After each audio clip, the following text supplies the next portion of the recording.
All right, everybody, let's get into the Friday mailbag. You can email info@davidpakman.com. The emails will be reviewed. They will be screened. We're going to do a lot. We'll check them for bamboo fibers, the way that it was done in Arizona. Everything will be done. It's crazy what we do to these emails. And then I will read a few to you and respond. We have wacky ones. We have productive ones. We have substantive. We have people who are just angry with me. We have all of it. All right. So let's just jump right into it. First one comes today from Rick, who says about the Trump conviction. Rick says, "Hi, David. I'm wondering why lots of people are demanding a Trump criminal conviction. Nobody talking about something that seems obvious to me. Any jury is statistically bound to have at least one Trump supporter in it, if not more.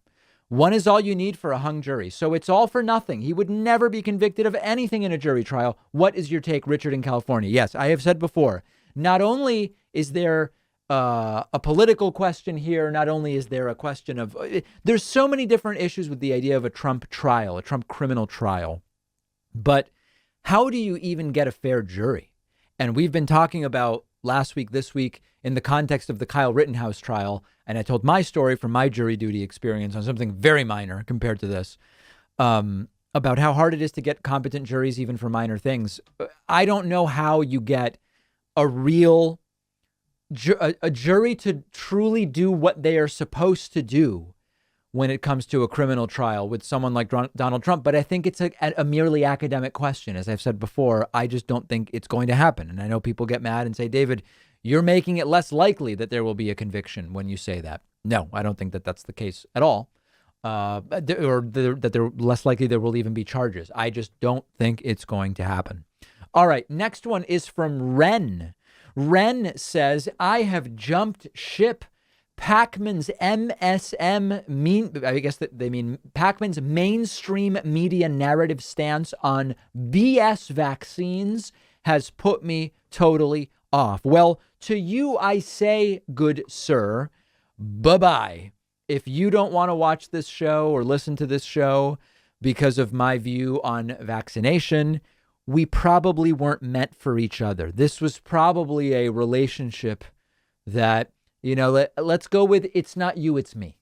It's not, let's go with that. Also another love letter. This one's more insidious. This one's from Alex. Alex says, "Why won't you address Jewish supremacy?" I saw the title. I said, uh-oh. Alex writes, this is really ugly stuff, by the way. You may want to get the kids out of the room. Alex writes, "You want to call out white supremacy? Fine, do it. But what about Jewish supremacy? Is it because you are Jewish and a supporter? I am not anti-Semitic at all.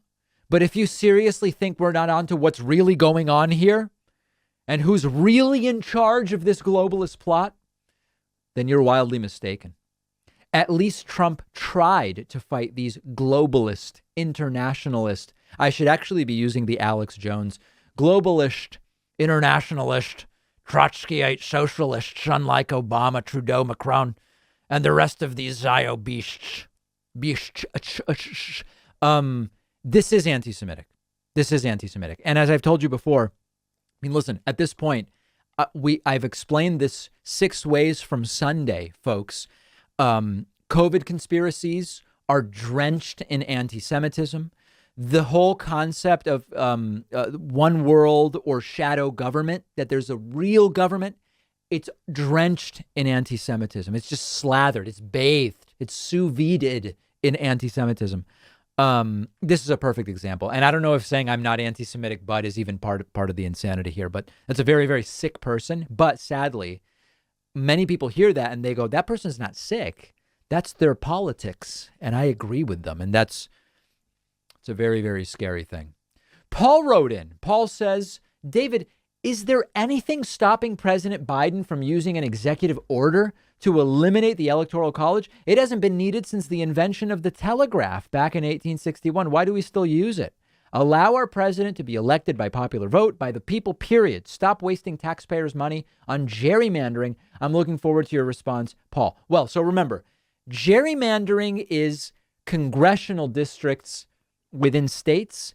Usually when we talk about the effect of the Electoral College on presidential, we don't use the term gerrymandering, but I agree with the sentiment completely. The Electoral College should go. I've explained why time after time after time. However, there is something stopping Joe Biden from eliminating it by executive order, which is that you need, I'm going by memory here, to get rid of the Electoral College, you need, I believe it is 3/4 of the states to do a constitutional convention. Now, is it and or 2/3 of the House and Senate? Listen, Biden can't do it by himself is the point. That being said, the most direct path to eliminating the popular vote is something called the NPVIC, the National Popular Vote Interstate Compact. And this doesn't require anything done federally. It only requires states to pledge, instead of giving our electoral votes to whoever wins our state, we will give our electoral votes to whoever wins the national popular vote. So for example, Oklahoma could say, no matter how Oklahoma voters vote, if the Democratic candidate wins the popular vote, we give our votes to that candidate. If the Republican candidate wins the national popular vote, we will give our votes to that candidate. Every state has the right to decide how they will apportion electoral votes. And once you get enough states in total whose electoral votes combine to be at least 270, you have effectively eliminated the Electoral College. Okay. I don't know that that's going to happen. All right. Here's one. I have to admit, this is one of the strangest emails I've ever gotten. This is someone who is furious that I mentioned that we post content to Instagram. Jeff wrote to me, too much, David. Too much, David. Dear David, you're my favorite political show on YouTube. But if you think I'm going to spend my time going from YouTube to Instagram to TikTok or whatever other social media, you're seriously mistaken, young man. Okay, he didn't use young man, but it felt appropriate. You're a political commentator, not my life. It's like you got stock in Instagram. You want to drag people to it for the hell of it. And I would bet that a lot of your viewers feel the same way I do. I'll see what you post to YouTube, but as for the rest, I'm fine with missing it. Jeff, I love it. I love it. No one has ever, it's just, I sometimes offhandedly say, hey, we're also posting stuff to Instagram. Check it out if you want. If you don't, by no means. Jeff, I love that I'm turning this around to make it a positive thing. You are putting a limit on how much time you're going to spend consuming stuff on social media. I think it's fantastic. These platforms are habit forming. These platforms can suck you in. I love what you're doing, Jeff. You know what? You tell me where your line is, my friend. And it sounds like for you, it's YouTube. I love it. All full power to you. Lawrence wrote to me and Lawrence said, obviously the election in Virginia was rigged. And I know who Lawrence is, and this is satire. And Lawrence is astutely pointing out, Republicans, the new thing is if you lose, you say it was rigged. They said, many of them, even before the Virginia election, Democrats are already trying to rig it. There was some state senator. We looked at the clip last week. We looked at it again on Monday. State senator who said they're already rigging it. Here's how they're doing it. Glenn Youngkin won last Tuesday. They never mentioned anything about fraud or any rigging ever again. And why is that? Because it's not really about rigging. It's about if we win, it's not rigged. And if we lose, it is rigged. That's fundamentally the only thing that it's about. And Lawrence is 110% correct. Let's go to our next voicemail. It's from Barbara. Barbara responded to the not good results in New Jersey and Virginia and in general last Tuesday for Democrats by saying, David, if Democrats don't wake up about wokeness, we will continue to lose more. Please read Woke Racism by John McWhorter. McAuliffe was a disaster when he did not support parents. The school anger will only grow if Democrats don't wake up about messaging. You know, what's funny about this is McAuliffe really wasn't a wokester candidate. And unfortunately, Barb, I hope I can call you Barb. One of the saddest parts of this election is Youngkin won with lies about critical race theory. Critical race theory is a framework typically taught or utilized in college, in law school, etc. It's not taught. Now, the counterpoint that people are now coming up with is, well, listen, it doesn't matter if you teach critical race theory. If teachers are, if it's the worldview of a teacher, even if they're just teaching geography, it's still going to destroy our kids. Different argument, and you got to prove that. You got to prove that because critical race theory is just not being taught to kids in Virginia. And so, unfortunately, I am not a wokester myself, and I've been critical of elements of the left. But I think this is a little off here, Barbara, unfortunately. Drew wrote in with a comment on last week's show and said, David, you mentioned New Jersey being a bad sign because of the gap. What I meant by that was the last New Jersey gubernatorial was like a massive win for the Democrat, and this was like barely a win for the Democrat. Drew says, it's not necessarily a bad sign because New Jersey voter participation is very low in these elections, and the Democrats have not held the gubernatorial seat in 2 elections since 1976. So in my book, this is actually a win for Democrats because we broke a multi-decade trend. Yes, as I mentioned, you can always find some way to characterize a situation where it's less bad. I think this is the most optimistic interpretation, which is typically after Democrats win, they then lose. They straight up lose. So rather than seeing it as, oh man, Democrats won by a lot and now they barely won, we should see it as Democrats won.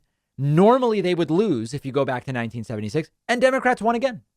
So that is valid. That is valid. And at a certain point, it sort of starts to get into the level of, you guys have seen these. If any of you watch sports, you know that technology and statistics and machine learning and all these different things have made it so that in almost any situation, you can create a statistic that seems meaningful in sports. Like, for example, for games played by Leo Messi in the Southern Hemisphere between December and March, when his team is leading going into the second half, he scores a goal 50% of the time. And then our heads are spinning and we're saying, wow, that's really interesting. But is that at all relevant? I'm not even really sure. And then you can come up with, that sounds pretty good. He's probably going to score a goal. And you can say, for night games played in Latin America, he very rarely scores goals in the second half when his team is winning. You see the point. We can interpret these things and we have to find meaning in the statistics. And ultimately, the results in 2022 are going to tell us exactly how disastrous or not last week's elections were for Democrats across the country.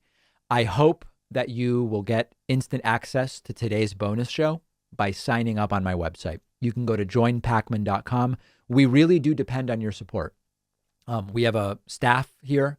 We have, all of these different expenses. We do healthcare. We do retirement. We do all these different things. And I am able to be a better employer in great part thanks to people who value and support the work that we do. So grab a subscription at joinpakman.com, and we will see you in mere moments on today's bonus show.